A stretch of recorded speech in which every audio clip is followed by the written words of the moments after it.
நீதிமன்றத்திற்கு எடுத்துச் சென்று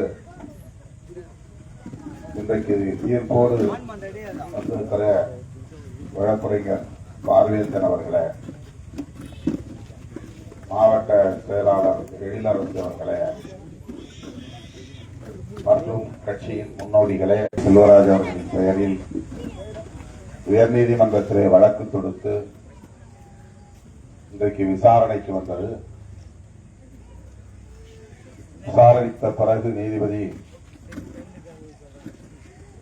அனைவரும் சமம் என்பதுதான் அரசியலமைப்பு சட்டத்தில் உயிர் நாடி. அந்த வகையில பட்டியல் சமூகத்தை சார்ந்த ஆதி திராவிட பொதுமக்களை இந்து சமய அறநிலையத்துறைக்கு சொந்தமான முத்து குடக்கி அம்மன் கோவிலில் வழிபாடு செய்வதற்கு எந்த தடையும் இல்லை. அதே வேளையில் தேரோட்டம் ஆதி திராவிடர் திருவரையில் வருவதற்கு மாவட்ட ஆட்சியர் தலைமையிலான குழு ஆய்வு செய்து உரிய முடிவெடுக்கும் என்று நீதிமன்றத்திலே தீர்ப்பு வழங்கியிருக்கிறார்கள். இதுபோன்ற பிரச்சனைகளை அரசியல் ரீதியாக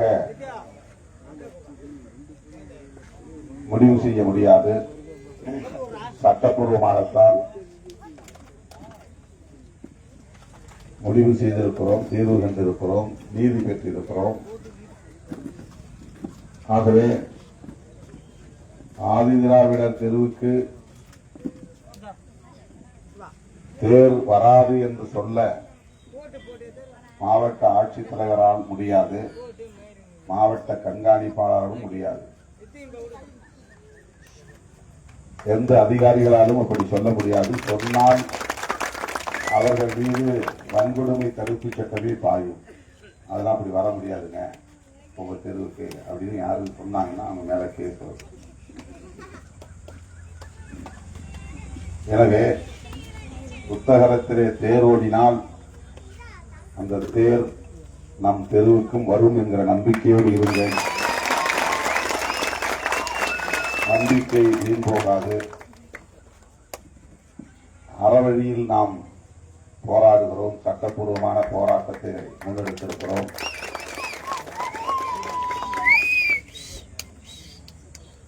எனவே நமக்கு நல்ல தீர்வு கிடைக்கும், தீர்ப்பு கிடைக்கும், நீதி கிடைக்கும் என்ற நம்பிக்கையை சொல்வதற்காகத்தான் உங்களை தேடி வந்திருக்கிறேன். உங்களோடு நாங்கள் இருக்கிறோம். விடுதலை சிறுத்தைகள் கட்சி புத்தகரத்து பொதுமக்களோடு நிற்கும் என்று சொல்லி முடிக்கிறேன். நன்றி, வணக்கம்.